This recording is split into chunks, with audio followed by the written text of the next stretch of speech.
Hello everyone, good morning. कैसे हैं आप सब? ड्रीम्स मोटो में एक बार फिर आपका स्वागत है। जैसा कि आप सभी स्टूडेंट्स को पता चल गया होगा कि एम्स ने अपनी ऑफिशियल वेबसाइट पर BSc nursing entrance exam, post basic nursing entrance exam, paramedical entrance exam 2024 के लिए जो एप्लीकेशन फॉर्म है उसको रिलीज कर दिया है। यानी अब आप में से जो भी स्टूडेंट इनमें से किसी भी एग्जाम में पार्टिसिपेट करने वाले हैं तो अपना जो एप्लीकेशन फॉर्म है उसको एम्स की जो ऑफिशियल वेबसाइट है उस पर जाकर फिलअप कर सकते हैं। और जो भी स्टेप है एप्लीकेशन फॉर्म को फिल करने के लिए, जैसे basic registration, code generation, final registration, इनसे रिलेटेड जो भी इंपॉर्टेंट डिटेल्स है उसको मैंने एक वीडियो में शेयर किया है। तो अगर आपको डाउट वगैरह है तो आप उससे जाकर देख सकते हो। ठीक है, अब सबसे ज्यादा जो इंपॉर्टेंट जो क्वेश्चन स्टूडेंट्स पूछ रहे हैं कि मैम जो एप्लीकेशन फॉर्म को हम फिल करेंगे तो हमें कौन कौन से डॉक्यूमेंट्स की जरूरत होगी। ठीक है, इसके साथ साथ आपको जब आप एप्लीकेशन फॉर्म को फिल करें तो आपको कौन कौन सी गलतियां नहीं करनी है। क्योंकि क्या होता है कि जब आप एप्लीकेशन फॉर्म को फिल करते हो तो आपकी एक सिली मिस्टेक की वजह से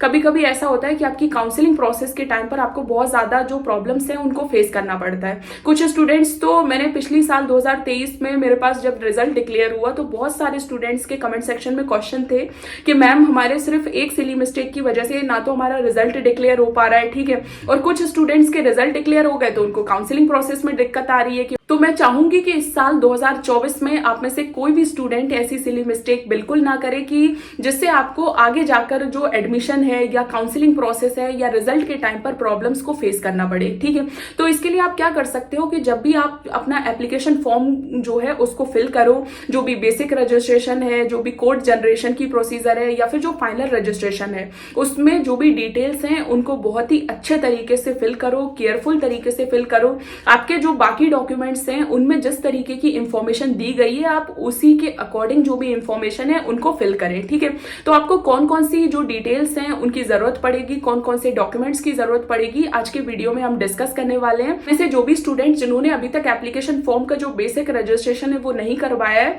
तो उनके लिए ये वीडियो बहुत ही इंपॉर्टेंट है और इस वीडियो को देखकर ही अपना एप्लीकेशन फॉर्म जो है उसको आगे कंटिन्यू करें। ठीक है, तो सबसे पहले जैसे बेसिक रजिस्ट्रेशन हो रहा है, बेसिक रजिस्ट्रेशन मतलब आपकी जो भी इंपॉर्टेंट बेसिक डिटेल्स है उनको आपको फिल करना है। ठीक है, तो कौन कौन सी इंपॉर्टेंट डिटेल्स हैं, कौन कौन से डॉक्यूमेंट्स हैं जिनकी आपको जरूरत पड़ेगी। ठीक है, तो मैंने इस सभी डिटेल्स को एक जगह लिख लिया है जिससे कोई भी गलती मुझसे भी ना हो और आप भी अच्छे तरीके से अपना जो एप्लीकेशन फॉर्म है उसको फिलअप कर पाएं। ठीक है, तो सबसे पहले हम बात करेंगे जैसे आपको जो अपना जो बेसिक रजिस्ट्रेशन है जब आप करवाओगे तो आपको जो इंपॉर्टेंट डॉक्यूमेंट्स की जरूरत पड़ेगी उनमें सबसे पहले नंबर पर आपको आपकी 10th और 12th की जो मार्कशीट है उसकी जरूरत पड़ेगी। ठीक है, जो 10th और 12th की जो भी मार्कशीट है क्योंकि वो बेसिक आपका आइडेंटिफिकेशन है, उसमें जो नाम वगैरह है वो भी बेसिक आपका रखा हुआ है। ठीक है, तो आपको उसकी जरूरत पड़ेगी और वही जो डिटेल है वो उसी को आपको एप्लीकेशन फॉर्म में फिल करना है, तभी वही सही मानी जाएगी। ठीक है,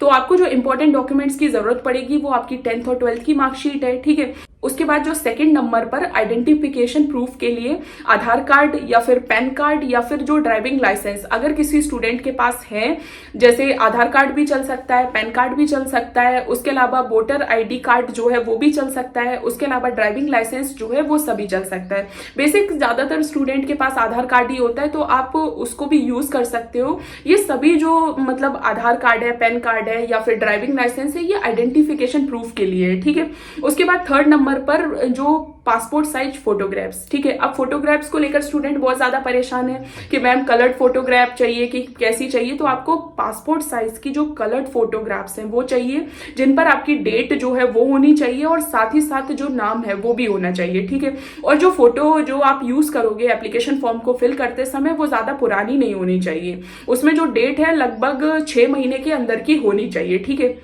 तो आप वही फोटो यूज करो जो आपके 6 महीने के अंदर की जो डेट है वो उसमें लिखी हुई है और उस फोटो में आपकी डेट भी होनी चाहिए और आपका जो फुल नेम है जो आपकी मार्कशीट वगैरह में है वो आपका होना चाहिए। ठीक है, तो इस तरीके से। और फोर्थ नंबर पर आप बहुत ही जो सबसे ज्यादा सिली मिस्टेक जो स्टूडेंट करते हैं ये या फिर जो सबसे ज्यादा जो डाउट में स्टूडेंट्स रहते हैं वो है कि आप जो भी कैटेगरी से बिलोंग करते हो या फिर आप कोई भी कैटेगरी सर्टिफिकेट वगैरह यूज करते हो, जैसे एसटी कैटेगरी कैटेगरी के जो भी स्टूडेंट हैं, SC कैटेगरी के जो भी स्टूडेंट हैं, EWS कैटेगरी के जो भी स्टूडेंट हैं, आप में से जो भी स्टूडेंट जो भी कैटेगरी सर्टिफिकेट यूज करते हो उसमें अच्छे तरीके से टिक करो जब आप एप्लीकेशन फॉर्म को फिल कर रहे हो, और सही से जो डिटेल्स हैं उनको आप फिल करो, ठीक है। क्योंकि कभी कभी क्या होता है कि आप कोई डिटेल जो है वो गलत कर देते हो, या फिर कोई जो मतलब जो भी कैटेगरी वाइज जो सर्टिफिकेट है उन पे गलत टिक कर देते हो, ठीक है। तो आपके पास जो सर्टिफिकेट नहीं है, अगर आप उसको टिक कर दोगे तो फिर पूरी इंफॉर्मेशन गलत ही मानी जाएगी, ठीक है।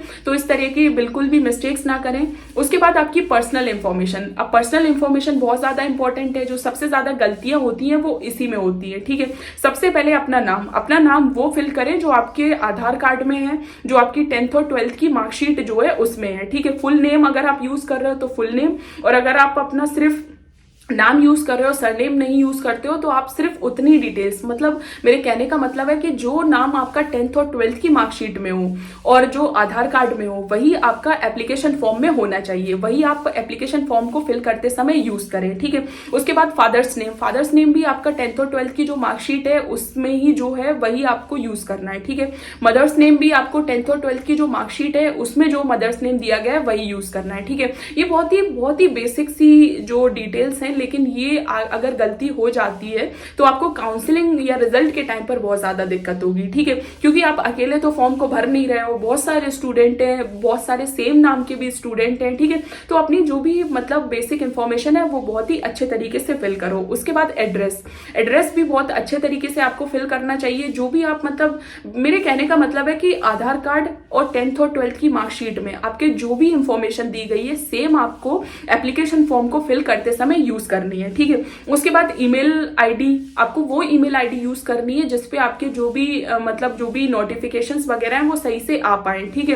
क्योंकि जब आप एप्लीकेशन फॉर्म को फिल करोगे तो ओटीपी वगैरह आएगी, ओटीपी वगैरह जो है वो आपकी सही तभी आ पाएगी जब आप एप्लीकेशन फॉर्म को फिल करते समय जो फोन नंबर है, जो ईमेल आईडी है, उनको सही तरीके से फिलअप करोगे तो आप बहुत ही करेक्ट इंफॉर्मेशन जो है वो सबमिट करें, ठीक है। उसके अलावा डेट ऑफ बर्थ को लेकर भी काफी मतलब स्टूडेंट गलतियां कर देते हैं। तो आपकी जो भी आधार कार्ड या फिर जो 10th और 12th की मार्कशीट में जो डेट ऑफ बर्थ है आप वही फिल करें, ठीक है। उसके बाद जो कैटेगरी मेंशन की जाती है, मतलब जब भी आप एप्लीकेशन फॉर्म को फिल करते हो तो क्योंकि आप कैटेगरी सर्टिफिकेट यूज करते हो तो कैटेगरी जो मेंशन की जाती है आप उसको बहुत ही अच्छे तरीके से फिल करें। क्योंकि कभी कभी क्या होता है कि स्टूडेंट एक बहुत ही बेसिक सी गलती करते हैं कि कैटेगरी तो कोई और टिक कर देते हैं और सर्टिफिकेट किसी और कैटेगरी का यूज करते हैं। तो इस तरीके से गलतियां ना करें क्योंकि ये बहुत ही सिली मिस्टेक है जो आगे चलकर आपको परेशानी क्रिएट कर सकती है, ठीक है। उसके अलावा पेपर लैंग्वेज, मतलब आपको क्वेश्चन पेपर किस लैंग्वेज में चाहिए, ये सभी डिटेल्स बहुत ही बेसिक हैं। बहुत से स्टूडेंट क्या गलती करते हैं कि जब आप एप्लीकेशन फॉर्म को फिल कर रहे होते हैं तो जो क्वेश्चन पेपर की लैंग्वेज है वो इंग्लिश सबमिट कर देते हैं और उनको क्वेश्चन पेपर हिंदी में चाहिए। तो ये कब पता चलेगा, जब आपका एप्लीकेशन फॉर्म रिलीज होगा, ठीक है। एप्लीकेशन फॉर्म को तो आपने इंफॉर्मेशन भर दी उसमें जो भी भरनी थी, लेकिन जब आपका क्वेश्चन पेपर आएगा, जब आपका एडमिट कार्ड आएगा, तब आपको जो दिक्कतें हैं उनको फेस करनी पड़ेगी। तो क्यों ऐसी दिक्कतों को फेस करना, आप जब एप्लीकेशन फॉर्म है उसमें जो भी इंपॉर्टेंट इंफॉर्मेशन है उनको अच्छे से मतलब सबमिट करें ताकि आपको आगे जाकर कोई प्रॉब्लम जो है उसको फेस ना करना पड़े। उसके अलावा थंब इंप्रेशन, ठीक है। क्योंकि जब आप एप्लीकेशन फॉर्म को फिल करोगे तो आपका जो थंब इंप्रेशन है उसको यूज किया जाएगा। तो आप मतलब थंब इंप्रेशन अच्छे तरीके से प्रॉपरली तरीके से यूज करें ताकि जब आपका क्या होता है कि जैसे अभी आप यूज कर लोगे, ठीक है, उसके बाद क्या होगा जब आप एग्जाम में बैठोगे तो उस टाइम पर जब आप एग्जाम देने जाओगे तो वहां पर भी सेम डिटेल्स का यूज किया जाता है। आपको थंब इंप्रेशंस का यूज किया जाएगा, सिग्नेचर्स वगैरह का यूज किया जाएगा। तो आप प्रॉपर तरीके से आप जो थंब इंप्रेशन लगा रहे हो और प्रॉपर तरीके से यूज करो। कभी कभी क्या होता है मैच नहीं होता है तो ऐसा लगता है कि जो एग्जाम में जो इन्वेजिलेटर वगैरह है उनको ऐसा लगता है कि अरे स्टूडेंट किसी और ने एप्लीकेशन फॉर्म भरा, कोई पेपर देने आ गया, ठीक है। तो ऐसा नहीं करना है, आपको प्रॉपर जो चीजें हैं उनको यूज करना है। सिग्नेचर आपके बहुत ही अच्छे तरीके से आप प्रॉपर जब आप एप्लीकेशन फॉर्म को फिल करें तो जो सिग्नेचर कर रहे हैं वही आप एग्जाम सेंटर में जब एग्जाम देने जाएं तो वहां पर भी आपके सेम सिग्नेचर होने चाहिए। नहीं तो कभी कभी फेक माने जाते हैं कि अरे एप्लीकेशन फॉर्म तो किसी और का है और ये एग्जाम देने कोई और आ गया है। तो ऐसी गलतियां बिल्कुल नहीं करनी है, ठीक है। क्योंकि एक्चुअल में आपका आइडेंटिफिकेशन प्रूफ क्या है कि आपका आधार कार्ड, उसके अलावा आपके सिग्नेचर, थंब इंप्रेशंस वगैरह, ठीक है। तो ये सभी चीजें जो है वो बहुत ही मतलब बहुत ही इंपॉर्टेंट है और आपको बहुत ही अच्छे तरीके से जो भी सिग्नेचर वगैरह है उनको करना चाहिए और सेम सिग्नेचर यूज करने चाहिए, ठीक है।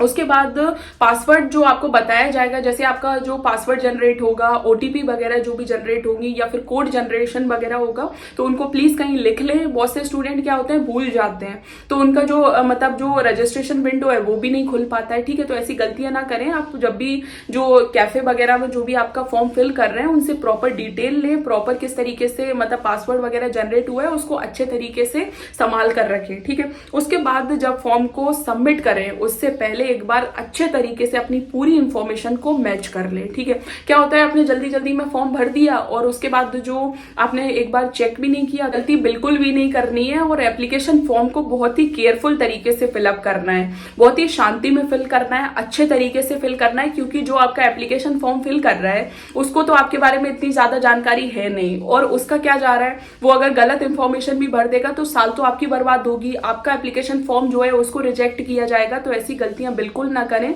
जब आप एप्लीकेशन फॉर्म को फिल करें, चाहे आप बेसिक रजिस्ट्रेशन करवा रहे हो, चाहे कोड को जनरेट करवा रहे हो, चाहे फाइनल रजिस्ट्रेशन करवा रहे हो, बहुत ही अच्छे तरीके से अपनी जो भी पर्टिकुलर डिटेल है उनको अच्छे तरीके से सबमिट करें, अच्छे तरीके से चेक करें और तब फाइनल सबमिशन जो है वो करें। ठीक है।